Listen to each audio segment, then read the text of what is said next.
And I'll tell you when we're live. I have to get ready for the doctor after this, so. That's fun. Did I ever tell you about the last time I went?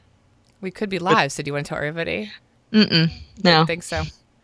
But thanks for telling me we're live. You guys are missing out on a great story. Bestie's missing out on a great story. That's what you're going to say. I'll tell you later. You better. Hello, everybody. Welcome to Two Girls. One movie. And today we're talking about... Mother. You sound so, ecstatic. I am. So this is my bestie Dana, and I'm Bestie Trey. That's what we should just call ourselves. Bestie Dana, Bestie Trey. We should refer to each other like that. Like nuns or something. Is that what it is? Like sister. Sister, yeah. What do they call each other on Handmaid's Tale? Oh, I don't know. I like that series, though. I do too. It's It coming back. It was a good adaptation of the book, I thought. Yeah, I really liked it. Mm-hmm. I really liked it. Me too. Yeah. So today we're doing Mother because Bestie has been trying to watch it forever and finally has. I finally have. Well, I needed subtitles. I was going to use yours, and then Steve got me subtitles. So how do you do? Magic. He's like a sorcerer. He is. He's a sorcerer. I saw it a while ago, so I'm all set. Yeah, I saw it like last week. Yeah. So I know you did some research. Why don't you tell us a little bit about the movie? Okay, well, first off, I want to give this dude credit because I don't want everybody thinking I came up with this. It is a website called Collider. Okay. And this guy breaks it down because I have no idea what I watched. I have no idea what was happening in that movie at all. Spoilers, guys, because this will explain the movie to you. Maybe you should listen to this and then you can watch it and know what's happening. Yeah. Because Did you know what was happening? Yeah. No, you didn't. I swear to God, I knew what was happening. Okay, then you tell me what's happening. Okay. So, well, I didn't know if you wanted to give who the people were in it because you have that all written down, didn't you? I don't remember all their names. Nobody has a name. Did you notice No, that? the actors. They don't have names either. Michelle, I know Michelle's in it. Michelle Pfeiffer's in it. I can't remember the dude's Javier. name. That's Javier Bardem. J-Law. Oh, is that what we call her now? Is that her name? Yeah, that's her name, J-Law. J-Law. J-Law. Mm-hmm. And Ed Harris. And Ed Harris. I couldn't remember his name ever. I always mix him up with I know exactly who you're talking about. Jeffrey Dean Morgan. That's exactly who he looks like. Except Yeah. I think Jeffrey Dean Morgan's more attractive. Yeah, he is. Like when you look at them together, it's like, no, you don't look alike. But when they're apart, it's very confusing. So they should do a movie together. Mother is one of those movies that you're going to love or you're going to hate. There's really no in between. It did not do well in the box office because of this, because people didn't understand what was happening. Now, the director, whose name I forget, but I know you just told me. Darren Aronofsky. Who did? I like saying it. I know you do. Who did Black Swan and The Wrestler. And The Fountain. I don't know if I've seen The Fountain. Oh, bestie. It's good. Okay. Hugh looks really good in it. I'm sure Deb really liked watching that movie with you. Oh, Deb. Deb and you. We love you. Shout out, Deb. Shout out to Deb. So he directed, Black Swan was amazing. I loved Black Swan. Black Swan's really good, yeah. Mm-hmm. You know, and Wrestler was really good. I've never seen that one. It's so good. I have it. Okay. I'll let you watch it. So we like those. So this movie, there is no characters' names. Like Dana just said, everybody is called Mother, Father, and then other, he, she, there's different pronouns. When you watch it in closed caption, you really notice it, but you don't at first notice it without the closed caption, I don't think, because it's very subtle. Nobody calls anybody by a name. So a man and woman live in a house. The man is an author. He's a poet. A writer of sorts. And he has this gem, that's like the first thing you see, sitting on his shelf. So it comes back later, don't worry. So living in this house, and they have this weird relationship, it's uncomfortable feeling, the entire feeling of the house. It's this big, huge house that the woman, J-Law, is rebuilding and repainting, and you get the idea that she's building it herself, though. The whole movie, you see her doing everything in this house, and he's just I have writer's block. How do I write anymore? Where's my muse? Like, it's just bad. So she is basically climbing on ladders, painting walls, plastering. I don't even know. She's like, I rebuilt this whole room. And you're like, what? Yeah, there's like a skylight, like Yeah. 30 feet in the air. And I did this. And you're like, how? So it's weird already. The feeling's uncomfortable. And then all of a sudden, people come to the house. And it starts off with a man, Ed Harris. I love Ed Harris. And I Can do just love say Ed that? Harris. He's really, I love Michelle Pfeiffer. So I was all for the two of them in there. And he comes to the house. And man, that's how they keep referring to him, he lets Ed Harris in. That's so weird because my subtitles didn't say that. It didn't say that their names. They didn't have their names. It just kind of see, like mine did. staggered them a little. Yeah, mine did. Mine would say like man and woman. So maybe man was Ed Harris, woman was Michelle Pfeiffer, mother was J Law, and father was whatever his name is, Javier, whatever, Javi. So that's how J my Bard. J Bard. So that's how my subtitles did it. So he lets man, Ed Harris, in to their house, and it really. J-Law is really confused about this because they don't there's nobody around them. That's one thing you get is they're completely isolated. And you think that they're in a different time. Like it almost feels that they're not in present day, but eventually you see cell phones. So they are in present day, which is awkward to me. I don't know if you noticed that. Well, yeah, and then their landline never works. Yeah. And they don't get mail or anything. Like nothing. There's no communication with the couple. So man, Ed Harris comes in the house and he gets very sick and he's puking and there's weird like it's strange. Like all that happens. What did he puke up?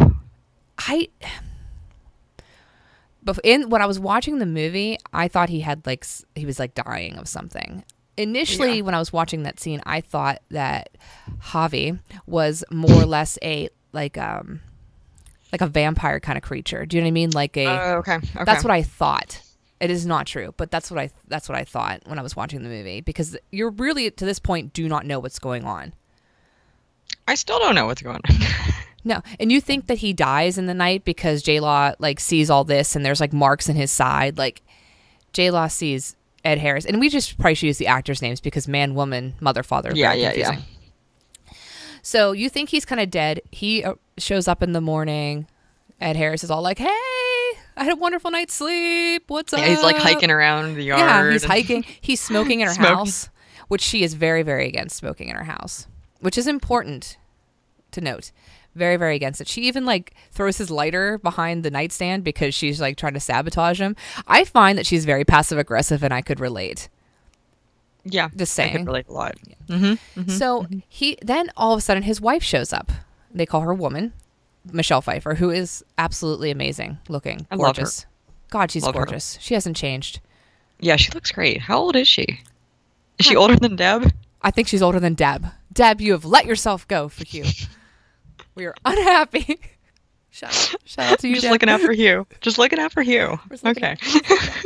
So, they let her in. They let in Michelle Pfeiffer, and it gets even weirder. Michelle Pfeiffer is like an alcoholic who's drinking these lemonades, but they're alcoholic because that's Michelle Pfeiffer. They're very, very touchy-feely with each other, which you do not see J-Law and Javi touch much. No. But there's like a Ed and Michelle are, they're doing the dirty.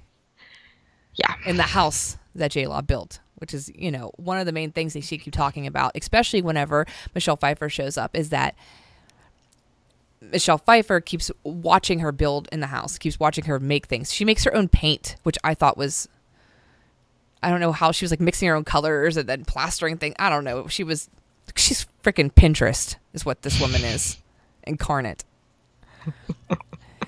But then tensions start to rise because Michelle's a drunk and has thongs. And Ed Harris smokes. So J-Law does not like this in her house. She is a pure woman. a Pinterest pure woman. Pinterest pure woman. A GW. if you PPW. will. Well, she's like a generic wife. You know what I mean? Like, she it makes the dinner, and that's kind of like that feeling of she was like very submissive to Javi. Yeah. She makes his dinner, she builds his house for him, like he cries and whines because he can't. Well, because that was his childhood home, I think he talks about. Yes. That burnt down, and Yeah. It was in his family. He just keeps saying it was in his family. Yeah.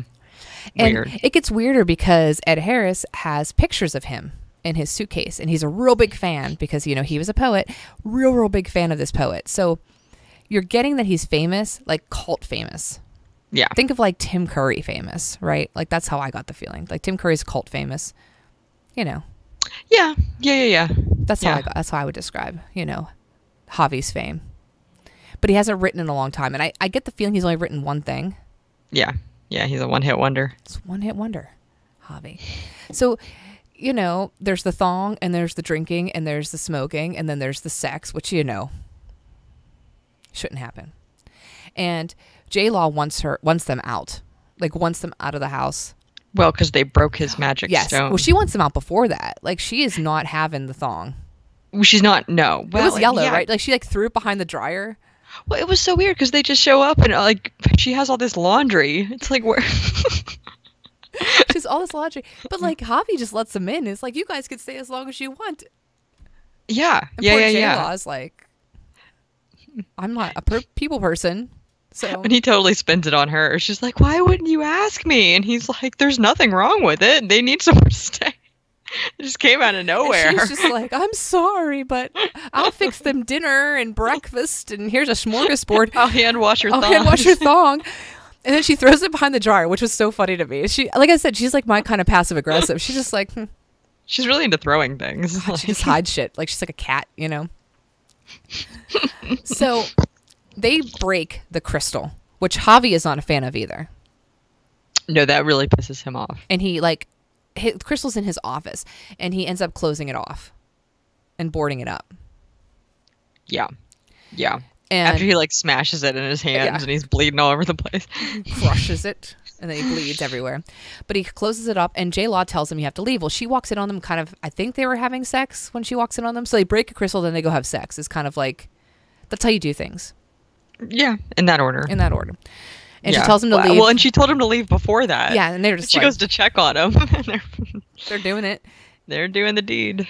And Michelle Pfeiffer looks amazing because she's Michelle Pfeiffer, radiant as ever. Yeah. So they don't want to leave, and Michelle Pfeiffer's like, we're not leaving. At all. Yeah. And then you have a boy show up. Not a boy. He's a man. It's one of their adult sons. One of their adult sons, whose actor name I don't know. So you're going to hear Adult Son 1 and Adult Son 2, because I don't know their names. So Adult Son 1 shows up. And he's Thing 1 and Thing 2. Thing 1, Thing 2. And he is, I'm telling you, this movie is really confusing, but we're gonna clear it up. Because after I explain this part, I'm going to explain what actually happened. Adult Son 1 shows up, and he's the one they like. Right? They're like, oh, we love you. Oh, you're so good. And you find out he's fighting with Thing 2, Adult Son 2, over money. Over when Dad dies, because, I don't know what Dad's doing, but Dad's apparently dying. When he dies, who's going to get the money? It's really, really important to find out who gets the money. Mm-hmm. They end up having it sounds like he's, yeah. It sounds like in the will, he's getting the money. Right. Yeah. Adult Son 1 is. So Adult Son. Oh, yeah. Yeah. And then Adult Son 2. Okay. So Adult Son 2 must be the one that came to the house first. It doesn't really matter, but they both end up there and are fighting about the will and the money. Yeah. They fight, and the dad kind of collapses, and they're physical fighting, and there's screaming and blood and blah, blah, blah. And finally, I think with the doorknob. Was it with the doorknob? Yeah, it was a doorknob. With a doorknob, Adult Son 2 kills Adult Son 1. Yeah. And murders him in this house. And then he runs away. Drops the doorknob and runs away. And then Javi, because he's a wonderful man, picks up Adult Son 1 and takes him to the hospital with the family. And what's interesting about this clip is you don't hear a car. They just leave. There's no music either. There's no ambient sound. There's no nothing. They leave, and you get this shot of the farm, right? They come up on that shot, and there's nothing around it, and you don't even see them leaving. They come out the door, and then they're gone. So that's when you start to wonder what's really happening. She tries calling the police, because adult son 2 is, they just left her. This kid's like a murderer running. There's a murderer on the loose, yeah. running around their house, and they just left her. He does break in, and his speech there was interesting because you didn't really know where it was going. Like he didn't vilify himself. He just sort of was like he deserved it. Mm-hmm. And then left. And again, Javi then shows up magically. He goes, "Oh, adult son 1 died." And the police are looking for 2 outside. Don't worry. Yeah, she's like, he was just here. And he's like, don't worry, the police gave me a ride. They'll get him. It's again, fine. no car noises, no nothing. Mm-mm. And it's funny because I like to watch with closed caption because I like to hear if I miss those things. And it's definitely not in there. There's no cars. No. So you have this weird dynamic going on now where it's just J-Law and Javi hang out in the house. And all of a sudden, the morning party comes for adult son number 1. They just all show up. And there's like this big party, for this kid that's dead. Oh, yeah. He's like, well, they needed somewhere to grieve. Like, where did all these people... I don't know. I don't know. I don't know either. Like, where do these people come from? Nobody freaking knows. Well, yeah. I'm just saying, like, if I died, there would not be that many people showing up at a random stranger's house to grieve for me. No. Hello, gray raccoons. Welcome. You might come. I would come. But if I was out in the middle of nowhere... But there's a lot of people that show up. Staying at a poet's house. But there's a lot of people that show up. How did they even know where these people were? Well, right. Anyway. So this party happens. They end up destroying the house. And she's very upset because, Her sink. They sit on that sink and a sink breaks and falls and squirts water everywhere. So the whole thing is so traumatic to J-Law's character that it's hard to describe it accurately without watching it because you could feel her anxiety. Like she did a very good job. Well, and I thought the filmmaking was good too in creating that like claustrophobic, right. Like I can't move around in my own house. There's people all over my space. Like, right. It was giving me a lot of anxiety. No, it was great. And hi, Vida. So what I liked about that scene was how they don't really have a lot of music and ambient noise, but this was filled with it. I feel like this scene was just filled with that noise. And it was so much noise. You were just, I don't know, like just freaked out by it because it was so heavy on you. Yeah. I'm not sure what the word I want to use is. It was just like very clanging, very like I can't think this morning.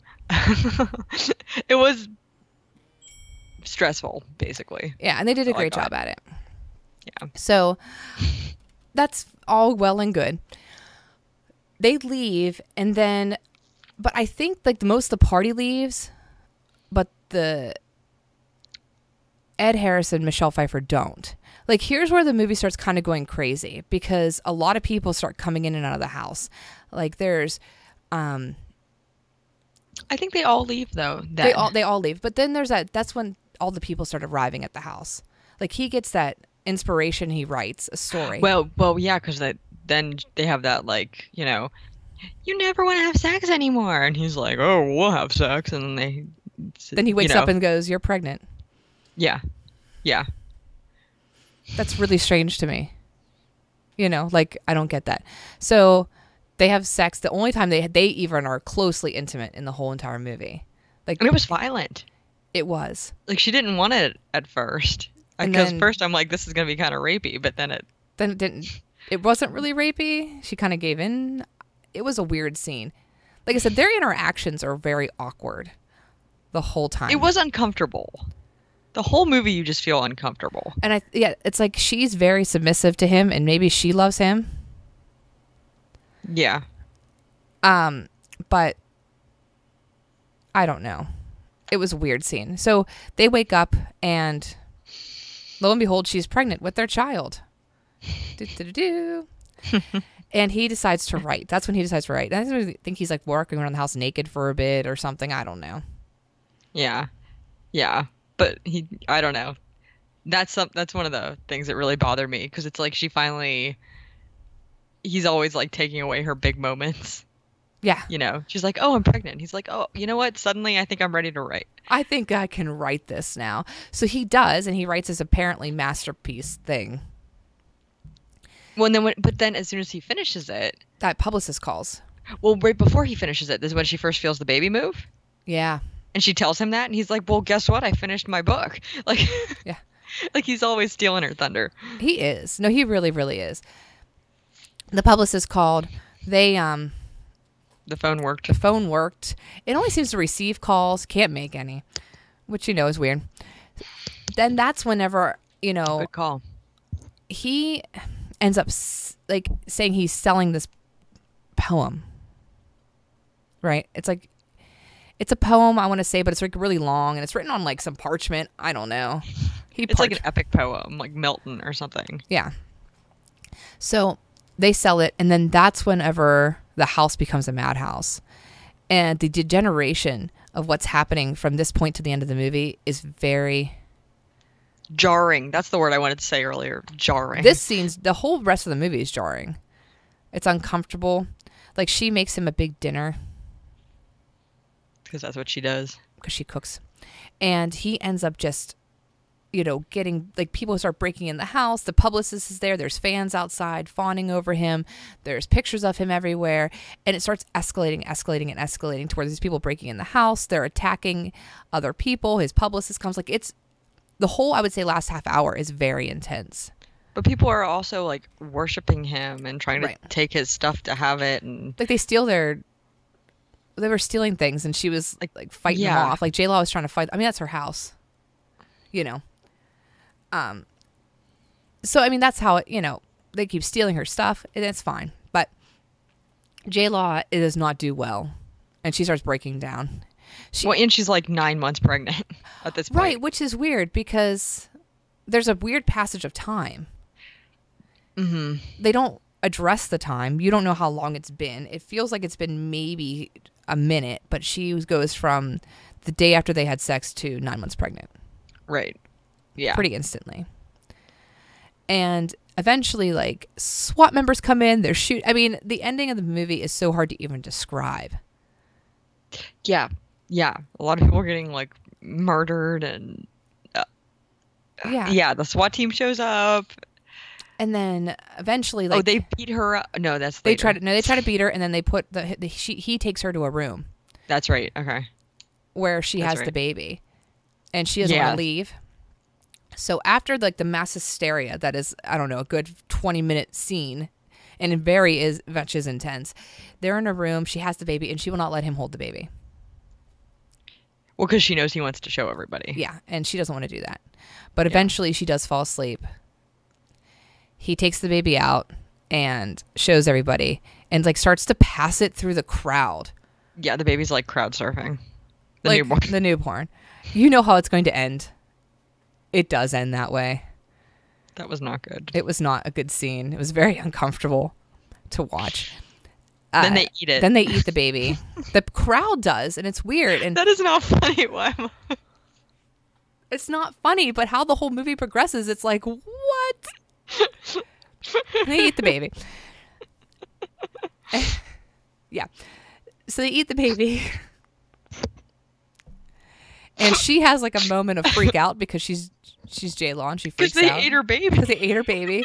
And she basically blows up the house with everybody in it. And at the end, she's laying there burned. And he saves her because he's immune to fire. Because of the baby eating. He's immune to fire, and he puts her on a bed. We have kids, Dana. We should not be laughing. I don't know why it's so funny. It's just the way we just so nonchalant. And well, then they eat the baby, and we're nonchalant. So they put her in he puts her on a bed, and then from her he pulls out the crystal that you saw in the beginning of the movie, and then he puts it on the shelf, and then lo and behold, the whole house is remaking itself, and she's born again. Is it her again, or is it a different chick? It's a different chick, but the idea of her is born again. Okay. Yeah. Okay. So that's the movie. And you were lost. Right. But now I know what... I mean, I read an interpretation of it. Right. So which then, I can share with you if you'd like. Go ahead and share your interpretation. I'll share mine. You go first. Okay. I've talked for like 25 minutes. Yeah, I know. I feel bad. You were just, I mean, but very nice analysis. Thank you. I watched it 3 weeks ago. Can you tell? There's things I forgot, I'm sure. I watched it last week and I'm like, oh, I forgot about that. Oh, look at that. Okay, so according to this Collider website, man, and I can totally see this now, the whole thing's just an allegory about God and Earth. That's it? Yeah. So the poet is God. Yes. They should have subtitled that. They did. That might have given away. They didn't do her and him, but some of the subtitles, and when I figured it out, is his publicist, I think it was the Herald. And that's when I figured it out. I was like, because I was thinking the entire time it was something like that, and then when I saw her name Harold, I was like, it's God and Earth. And well, you know, I will say when she had the baby and it was a son and he went out to show everybody, I'm like, okay, this has to be a God thing. Yeah. Like, yeah. So yeah, according to this, like J-Law is then like the Earth, like Mother Earth. Yes. Yeah. And Ed Harris and Michelle Pfeiffer are Adam and Eve, and their kids are Cain and Abel. This whole. Yeah, and that whenever you realize that they're Cain and Abel, it's really puts it together for you because you're like, wow. Yeah. Well, and then the thing on Ed Harris's rib. Yeah. Eve came. Yeah. Yeah. So once you figure that out, it all comes together. But if you do not know that's what the story is about, you just think it's really fucked up. Well, yeah, and then when they go, they're allowed to go anywhere in the house, but they're not supposed to go in the office. Then they go in the office, and she breaks the rock. It's the totally whole, the forbidden fruit and original sin and all that jazz. Oh, yeah. It's wonderful. Once you figure it out, you're like, this is the best. Yeah, no, it's good. Yeah, yeah. Oh, yeah, and the whole, like, busting the sink, like, the flood. Yeah. And then there's some peace for a while. Like, oh, it's weird, though, right? Like, how it all comes together. I mean, it does come together. I still don't know how I feel about it. Now that I see how it comes together, So, I like the movie overall just for the complexity of the situation. You took a story and you made it about God and Earth, and you show the deterioration of man, and you show, like, the house burning down, and the Earth destroying the house is a symbolic gesture of what the Earth will do eventually because of us mistreating it. I get that. And a very interesting interpretation of Holy Communion, might I add. Well, the body of Christ. I mean, really, that's not even, it's like legitimate, you know, you're supposed to eat the body of Jesus, and the baby was Jesus, and they ate him, and it's really, really fucked up. But they ate the baby. Yeah, I mean, I guess organized religion is fucked up too, but it's a whole different ballgame. Yeah. This is one we didn't know about. This went a little farther than we expected. But it's, you know,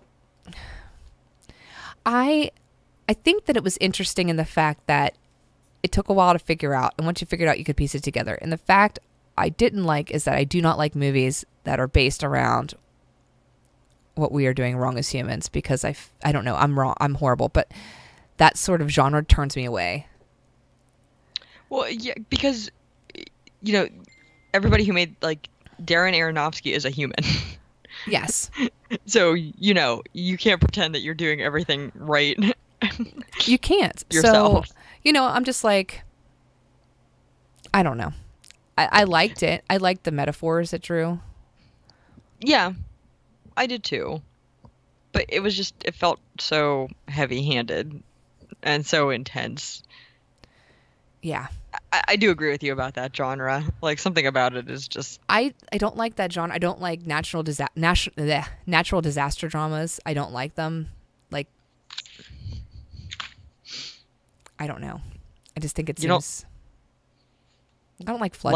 Like drama. Dante's Peak, like that kind of stuff. Yeah, I'm all right with it. No. But I do think it's interesting that they mixed religion with Mother Earth, because this is such a weird thing to talk about, because there's the religious side of people's beliefs, and there's like their human side of beliefs, and you mix the religious with the human nature side. Mm-hmm. Mm-hmm.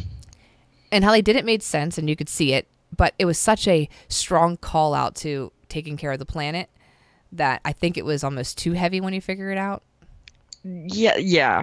Does that make preachy? It was very preachy. It was very, very preachy, and he's like he's a very, very intense atheist. Yeah, that's why I didn't understand that part. But he's done that before. Well, he did Noah. Did he do Noah? Yeah. See, I don't know. Like, okay, what were your thoughts on it? Now that you know the story, or even before you knew the story, what were you thinking?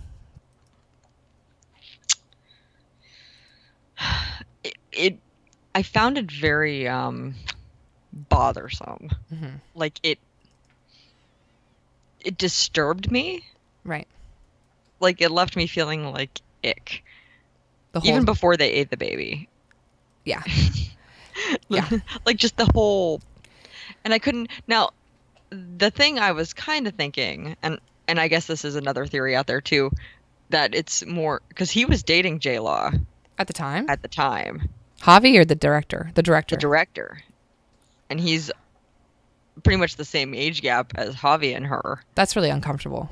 Yeah, so a lot of people were saying it was like autobiographical. A bit. That's creepy. Yeah, except I don't think like strangers came into him and J-Law's house and all that happened. You know, I think that part. You don't think that happened? I'm pretty sure. I can't be sure, but I'm pretty sure that happened. I'm just saying. Yeah. But did you feel like now that you know this, now that you know what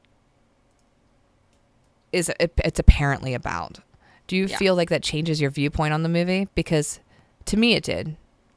Yeah, to me it did too. I mean, it makes it make more sense.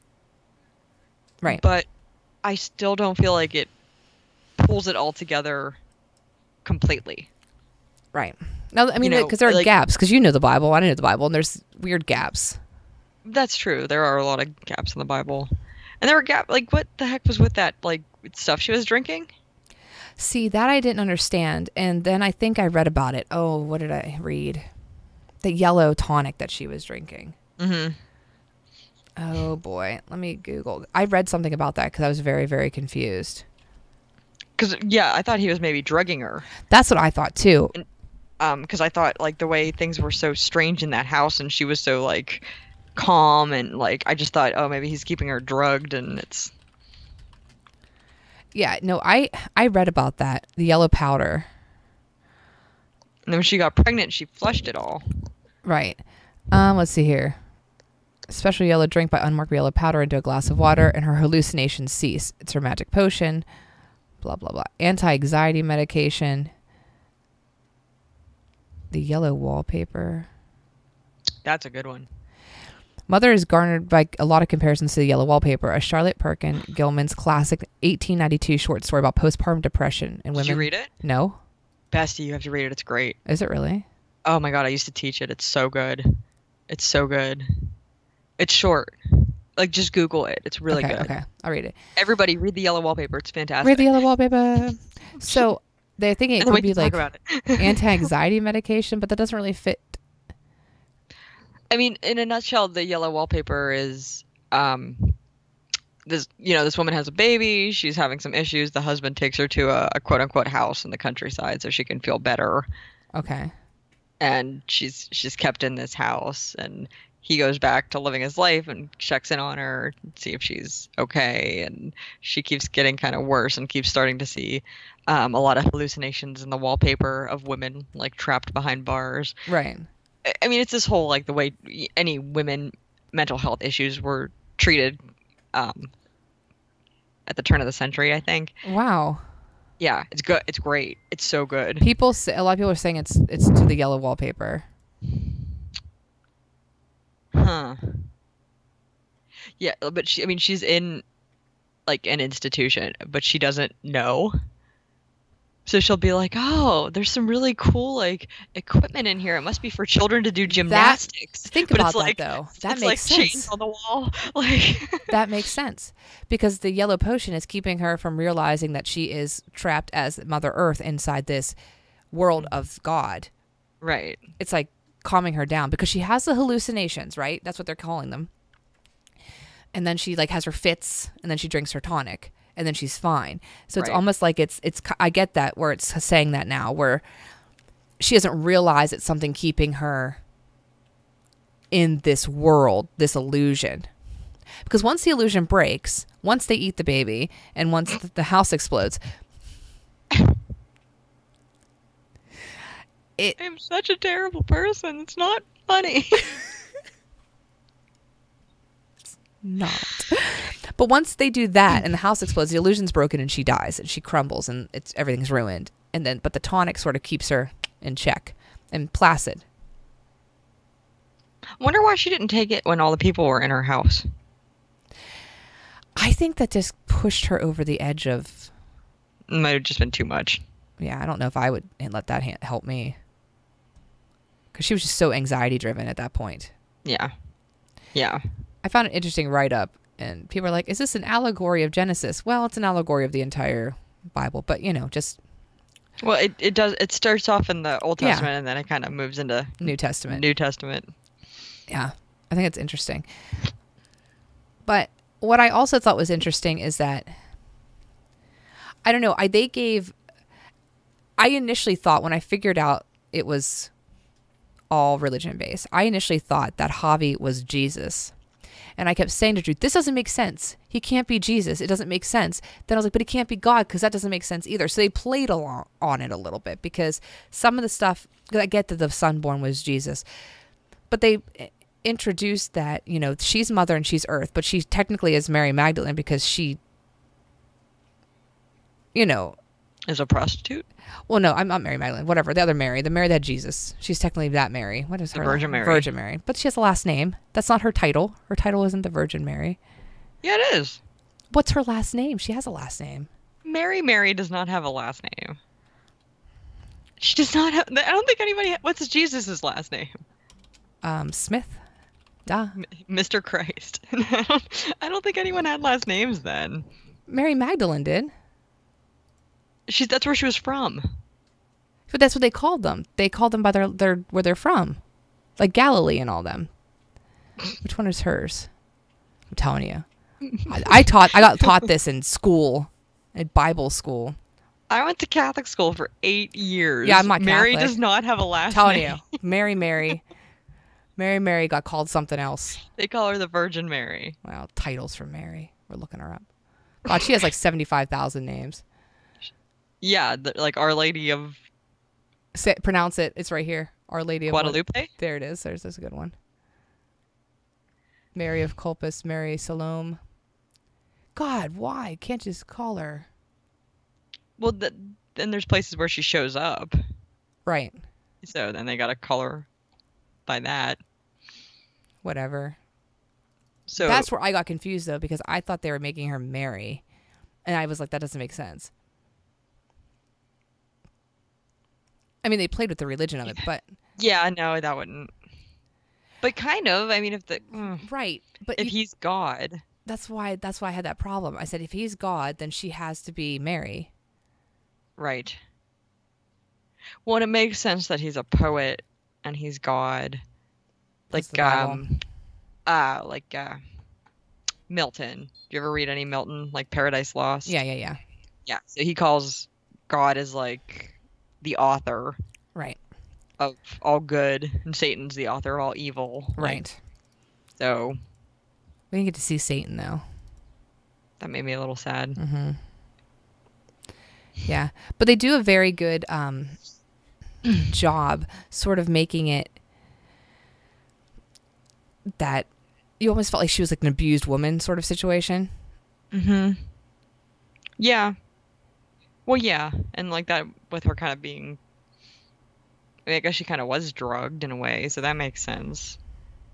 But then that's where it starts to fall apart a little bit for me. Like, if you're Mother Earth, how are you taking anxiety meds and calling 911? Like, who does Mother Earth... Like... That's why maybe the phone didn't work? Maybe. I don't know. Like, you get what they're doing. Big picture, you get it. Little picture, nitty gritty, there's so many flaws. Right. Because if you're going to use a piece of work like the Bible, it's very hard to interpret it your own way because it is the Bible, right? There's always interpretations, but it's hard to rewrite what happened. And I think that's why people had problems with it, because they know the stories. When they see it like this, it doesn't always mesh. I don't think that's why people got the movie. No, I don't think anybody got the movie. I still wonder if even that's what he meant. I mean, I would love to know what exactly he was trying to achieve.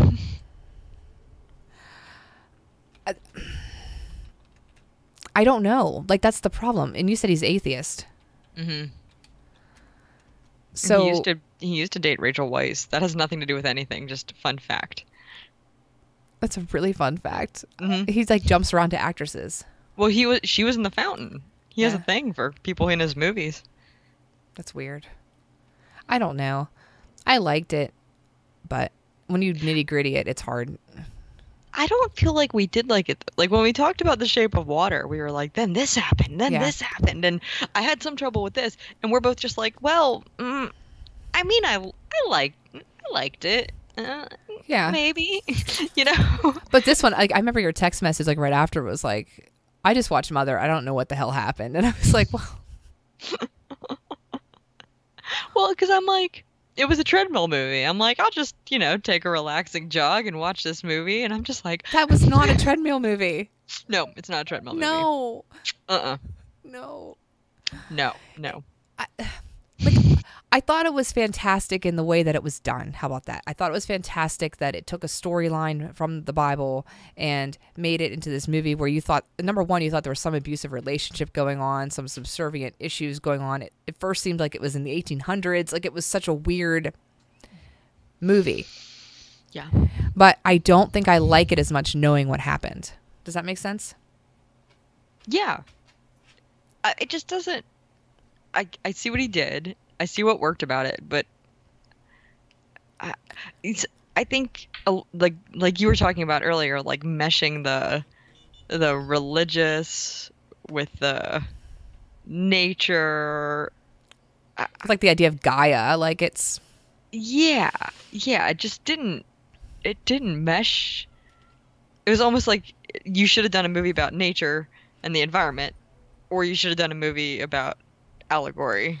because I don't think that that's really a good allegory. If you think about it, why is God the like? I get humans are the antagonists to Mother Earth, but why would God be in the picture? I guess I don't get that part. Yeah. You know what I mean? And maybe I'm not overly religious, and I mean we went to Bible school and you went to Catholic school, but we know enough. But why is this happening here? Why is it? You have God who takes care, who wants Mother under his thumb almost. Mm-hmm. But then you have people coming in and worshiping God. So are you saying that because of the worship of God and these creation of religions that is destroying Mother Earth, like you can't, it doesn't work? I mean, is it like a free will kind of thing almost? Like God created the environment, but then the environment still is going to do what it's going to do? Like, so he can't really control. He's trying to control, but he can't. Almost like the whole, he's an author, and then the whole death of the author thing. Like, you create this work, but as soon as it leaves your hands, it's going to take on a life of its own, whatever people want it to be. I mean, well, look what we're doing right now. Yeah. It's the same thing, right? The death of the death of the movie almost, because we're taking it on what we think it's about. Yeah, I mean, that's exactly it. Because, like, no matter what you wanted a book to mean, as soon as it leaves your hands, people are going to interpret it any way they want to. Right. Especially if you have a message like this, like you're trying to say that humans are destroying the planet for what? And I don't think the answer is because of religion. You know what I mean? Like, humans aren't destroying the planet because of religion, and I think that people are drawing that conclusion that he means, but I don't see it. I've read a couple articles where like, oh, because religion and there's destruction of the planet and the ecosystem, and I don't see that. Yeah, I don't understand what that all, where it all came from. Right. But it was as soon as he finished his book that it all started hardcore. Does he finish the Old Testament? Or the New Testament? It'd be the Old, right? It would be the Old. So he would have finished the Old Testament. The timelines mess you up a little bit, like, because you're trying to relate it too much to what actually was written about. I'm not saying what actually happened. What was written about. Well, and that's what makes it hard too, because it's like you're trying to rectify the strange timeline of the film, looking at it as a movie about people, but then there's the timeline trying to figure it out as a Bible story, Right. and then you throw nature into it, and that's what I'm talking about. Like, I get what happened now, but I still don't know what happened. Yeah. Can't You said they are doing that because we are the targets of unseen forces, are we not? And I can see what you're saying there, because we... Good point. Good point. We have that, but you're always taught that you have free will. So I don't know. I felt like there was that disconnect there. I don't think that those people felt like they had free will when they were worshiping, but maybe they did. I mean, you have the herald shooting random people in the house because of why. You don't get why, but the herald was killing all those people. On behalf of God, though. On behalf of God God. killed all kinds of people. Like, look at the flood. Right. So he he's safe throughout it. He's orchestrating a lot of it. It's just such a weird, it's a good allegory in a way, and it's a bad allegory, I think. Like, I get it. I just don't like it. You can understand it and not like it. Yeah. Yeah. I thought it was a vampire at first, and I was severely upset. Oops. I wish he would have been. Like, what did you think when you were watching it and you had no clue? Did you just think it was weird? Like, well, because I was like paying attention, but I wasn't like, I didn't have my thinking cap on. Sometimes like you pick up a book and you're reading for fun, and sometimes you're like, okay, like I'm gonna analyze the crap out of this. Like this was like, I don't know why. I'm like, this will be a fun thing to watch. I told you to not like, you had to read it with. I can't believe your subtitles didn't have names. But I'm glad they didn't. True. I figured out the second I saw Harold. Yeah. I was like, yeah. I didn't really know. Oh, although I just thought about, people kept saying stuff about her clothes. Like, she never had a bra on. She didn't have a bra on. Mother Earth is a free woman. Like, who told her to cover up? Michelle Pfeiffer? Yeah. And I thought that was weird, because Eve is who she would have been. But that would have been after. That makes sense, because that was like after. Oh, it was after. Sin, oh, yeah. After her kids died, and they were paying the price and expelled from Eden. And... Oh, Bessie, I have a good question for you. Okay. Can't You said, have you all watched Schindler's List? If so, what are your thoughts on it? I have not watched Schindler's List. You haven't watched Schindler's List? No. Okay. No. We'll do it. I love Schindler's List, but I won't go into it without you here. I here. like Liam Neeson. You do like Liam Neeson. I do. Especially in Daddy's Home 2, his, cameo. When I think of Schindler's List, I think of that Steven Spielberg was making that and Jurassic Park at the same time. That's what I think of. And it's true. And instead of watching something that was culturally important and educational and taught you very good things about the strength of a people, I went with dinosaurs. And now you're, dinosaurs are all your life. Did you see my new pencil case? No, I have not seen your new pencil case. Oh, I love it. Ginger got it for me. She's a wonderful woman. We'll watch Schindler's List I should watch. Do this, because I would have thought you'd seen that one. I've never seen it. But I don't want to spoil anything, or I mean, I know. I think I know how it ends. So to spoil it for you. Spoiler alert. Spoiler alert. I try not to do that to you, bestie. Yeah, no, I would like to see that. We have to also talk about the horrible book that we just read. Oh, Can't You? Thank you for the follow. Welcome. Hi. Gray or Darker? Gray. Darker. What did we read? That was horrible. Darker. I think I just read something I was going to tell you to read. I'm reading Disaster Artist right now. Do you love it? I love it. So funny. When he does his accent, I just... Do you know he has a podcast called The Tommy Wish Show? No, he doesn't. Do you listen to it? No, I just saw it on his Facebook. Do you frequent his Facebook? Yeah, I do. I'm oddly obsessed with him right now. I can't get enough. I feel like I want to touch his hair, because I think it looks greasy, but it's just the black dye. That's what I'm trying to figure out too. Yeah, they have one a new of my movie big coming out. concerns. Did you know this? No. It's called Best Friends, but the R of Friends is in brackets. So it could be Best Fiends. Fantastic. Are Greg and Tommy doing it? Yeah. Well, not Greg, you know. Yeah, that's what his name is. I always get him confused with his character Mark. I had to think know. about it. You have to just think in your head, oh, hi, Mark. That's exactly what I just thought. I was like, Greg? No, wait, Mark. No, it's definitely Greg. Oh, hi, Mark. So, final thoughts. I think we should talk about The Room at some point because that might be a little more cheery. This felt like a Debbie Downer kind of analysis day. Yeah, it really was. Religion is terrible, and so is nature. Yeah. So is humanity in regards to nature. Yeah, right. What are our thoughts on Jack Nicholson and his movies? One good one that I watch is One Flew Over the Cuckoo's Nest. Oh, that's a great one. That's a great movie. And a great book. The book is very good. Very, very good. And on Audible, John C. Reilly reads it. Which is amazing. Because yeah, I love that. And I really like As Good as It Gets. I really like So that do movie. I, bestie. This is why we're besties, because I loved As Good as It Gets. I own it. I don't own it, but it was on TBS a lot when I was growing up. It really was.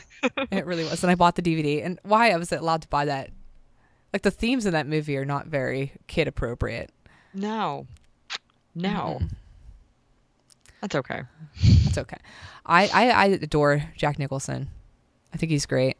Yeah, I do too. I'm trying to think what else Look at this. I liked him in. Jack Nicholson movies. Did you know that he thought, like, he grew up, the person he thought was his sister was really his mom? That's the weirdest fucking fact ever. I know. That's why I'm here. I love that you know this. We're forgetting our favorite movie, The Shining. We're forgetting The Shining. Oh, jeez. We suck so bad. You got me Jack Torrance for Christmas. I did. I loved him in Batman. I did. I did. The Shining. Oh my god. I can't believe you. Anger Management. He's just fantastic. He's fantastic. Yeah. He's your idol, can't you? He's a good idol to have. Except if you're playing Shining Jack, like you don't want to be that one because he's crazy. But pick a feel good one. Cuckoo's Nest was really good. Pick was a really good pick movie. a feel good one. Pick a feel good Jack to be like As Good as It Gets or The Bucket List or something like that. He's not that feel good and As Good as It Gets. He's a little. He turns nice. Bludgeony. He turns nice. It's nice. It takes him a while. I like these questions. This is fun. I like them too. So final thoughts on Mother for you. I'm glad J. Law and Darren Aronofsky broke up. I think that would have been a bad relationship for her to continue. Obviously, baby eating. You just had to throw that in there again. Mm-hmm. I like to catch you off guard. So I'm your bestie. Oh. How many times can I laugh about that today? A lot. Man. A lot. We'll count it. I don't even know. The title of the movie has Mother in lowercase and an exclamation point at the end. That probably bothers the shit out of you. Isn't It it does. italicized too? It's italicized, yeah. Yeah. That's But a is that faux pas. because she's so she's subservient to everything? But it should be capitalized though. He's being artistic. What are your final thoughts? I think I appreciate what he did with the movie, but I did not enjoy it. Mm-hmm. That doesn't mean it wasn't good per se, but Right. I personally did not like watching it. What would you rate it? Oh, Out of 10. out of 10? Yeah, like a normal movie rating, something out of 10. Like a 7. That's pretty good. I mean, it's average. Yeah, it's Like average. I didn't think it was bad. Right. I just personally didn't enjoy the experience of watching it Right. because I don't like people.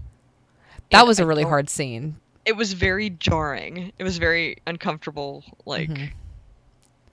Now, what about you? What's your rating? What's your takeaways? I give it. I'll give it a 7 out of 10 as well. Like I liked it at first because I felt awesome figuring it out. I liked the cinematography of it. I think that it needed work. I think that when you're mixing a religious story from the Bible and you're mixing it with human nature and Mother Earth, it's very muddled. And you need cleaner lines between it, because if not, I just ask too many questions.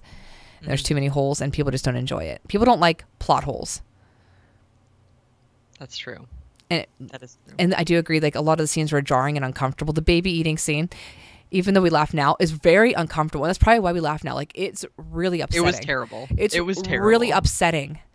Like, it. And her reaction made it. It's very upsetting. So I think that's why we laugh now, because if I were to watch it again, like, I was almost in tears. Like, it was really like hurt to watch that scene. Yeah. Well, that's what I'm like. It's not like you don't feel good watching this movie. You just feel awful. Awful. Yeah. Nobody wants to watch a baby eating contest first thing in the morning. No. And that's what you Not watched. before I've had my coffee. And that's what you watched. So in the end, would I watch it again? Maybe, probably not, because I feel kind of uncomfortable. But, you know. We did it. We did it. We did it for you guys. Only for you. So you don't have to. Unless you want to. So, all right. Well, stream, we're going to stop there. We love you. We'll see you next week. Maybe darker. Maybe if you watch Killing of the Sacred Deer, we could do that one. Ooh, yeah. Yeah. Or, yeah. I do love Colin Farrell. He's very good in the movie, too. We need to watch The Beguiled again and talk about that. We do. I feel like we got all kinds of things to say we about do. that. We'll pick a new one next Wednesday or Friday, depending on my work. Well, I'm in New York next week, so it probably will be next Friday. You are? Yeah. I told you. I'm leaving Monday, remember? No, you didn't tell me, bestie. Oh, we'll talk after this, bestie. I thought you were my bestie. I am your bestie. I love you. Mwah. I love you too. All right. Bye, can't you? Thanks for watching and following, and we'll check you next week. Bye.